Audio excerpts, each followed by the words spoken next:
Baik, bismillahirrahmanirrahim. Jumpa lagi teman-teman dalam sharing singkat tentang K3.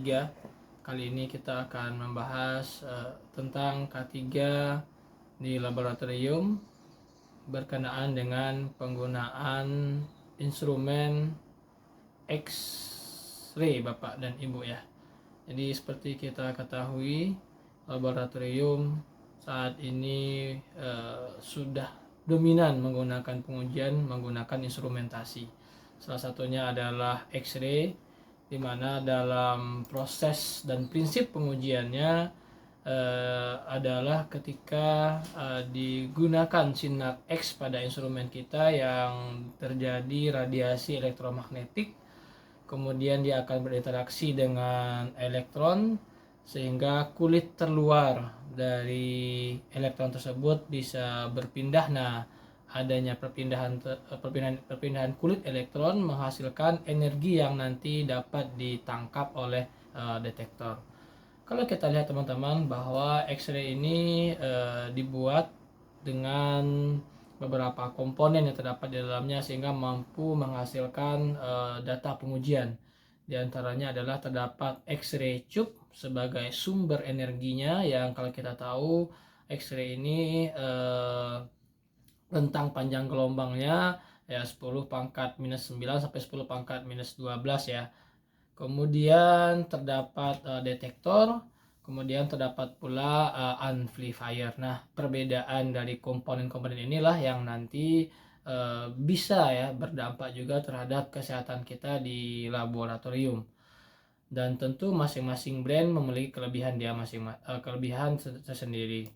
Penggunaan X-ray di dalam laboratorium dapat digunakan untuk pengujian mineral. Seperti pengalaman kami di laboratorium, ada yang handheld seperti brand Niton seperti itu, ada yang Epsilon, ada yang Minipal yang jumlah sampelnya 10 sampai dengan 12.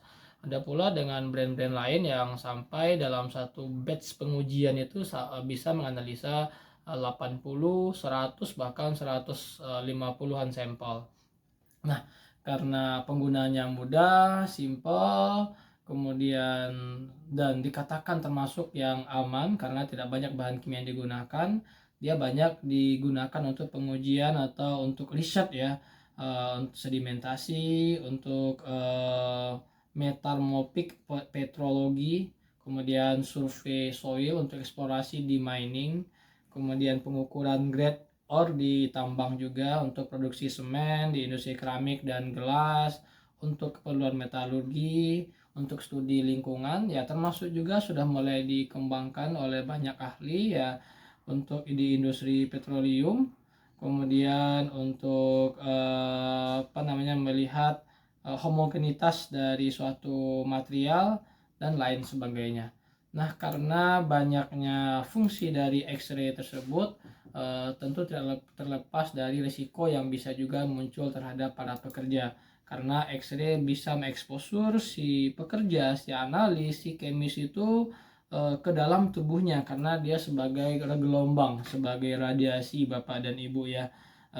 Bisa mengenai ya semua bagian tubuh kita seperti itu. Nah, bagaimana cara kita untuk menerapkan K3 di sana? Kembali kepada hierarki bahaya, yaitu dengan eliminasi. Apakah bisa dihilangkan sumber bahayanya? Ya, tentu kita tidak bisa saat ini ya. Kemudian bisakah disubstitusi? Ya, barangkali kita bisa mencari sumber X-ray yang energinya kecil tapi tidak berpengaruh terhadap pengujian. Itu mungkin juga sulit. Yang ketiga adalah engineering control, jadi meminimalkan kontak atau pajanan. Nah, ini sudah dijalankan oleh manufacturingnya, oleh perusahaan yang membuatnya dengan mengisolasi ya, sehingga kecil kemungkinan dapat membuat kita terpajan dengan sinar X-ray ini. Kemudian bisa juga dengan memodifikasi instrumen dengan membuat berbagai macam layer sehingga terhindar pekerjanya dari radiasi sinar X-ray. Yang keempat adalah dengan administrasi, seperti adanya pengaturan jam kerja atau paparan, frekuensi terpapar. Kemudian yang terakhir kita menggunakan APD ya, biasanya di laboratorium dilengkapi dengan TLD ya. Ya, ini bisa pengendalian terkait dengan administrasi sebetulnya ya, karena kita nanti akan mengetahui berapa dosis sinar X yang terpajan kepada kita. Nah, Bapak dan Ibu ya, kalau kita lihat di tempat kerja ya, di laboratorium khususnya, nah makanya untuk terhindar dari bahaya sinar X, seorang analis wajib mengikuti aturan yang sudah dibuat oleh laboratoriumnya. Kemudian menggunakan peralatan pemantauan dan pelindung diri yang sesuai, bekerja sama dengan dalam program pengawasan kesehatan kerja dan penilaian dosis secara berkala, kemudian memberikan pelatihan tentang bahaya sinar X bagi para pekerja, kemudian bertindak secara bertanggung jawab sehubungan dengan perlindungan dan keselamatan kerja. Kalau kita lihat Bapak dan Ibu ya, banyak regulasi yang mengatur ya, salah satunya Bapak dan Ibu bisa melihat di keputusan Bapeten nomor 1 tahun 99, kemudian di PP 45 tahun 2023, dan regulasi yang lain di mana dalam 1 tahun ya, nilai dosis limit yang disebutnya dengan MBD pada pekerja itu adalah 20 milisievert per tahun. Makanya salah satu cara untuk mengetahui pajanan sinar X ini adalah dengan melakukan monitoring pada TLD. Makanya setiap pekerja wajib menggunakan TLD ketika memasuki ruang instrumen XRF Bapak dan Ibu. Kemudian selain itu juga secara rutin setiap hari sebelum mulai bekerja kita melakukan pengukuran dosis X-ray di sekitar pekerja kita menggunakan dosimeter. Nah, kemudian yang tidak kalah penting adalah bagaimana kita lakukan perawatan rutin terhadap XRF kita agar performanya maksimal, kemudian dilengkapi dengan stabilizer agar jangan ada kebocoran kepada sinar XRF kita. Kemudian juga kita perhatikan berkaitan dengan izin XRF yang harus dimiliki oleh laboratorium ya, yang diterbitkan oleh Badan Pengawas Tenaga Nuklir. Masa berlaku biasanya selama 3 tahun.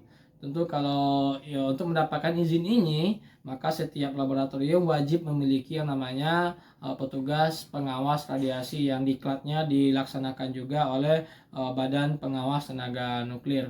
Mungkin itu sekilas teman-teman berkaitan dengan K3 di laboratorium, khususnya saat kita bekerja dengan XRF atau XRD di laboratorium, karena pada prinsipnya dua alat ini menggunakan X-ray tube, yaitu sumbernya dari X-ray, sehingga level bahayanya pun akan sama, tentu K3-nya pun akan sama.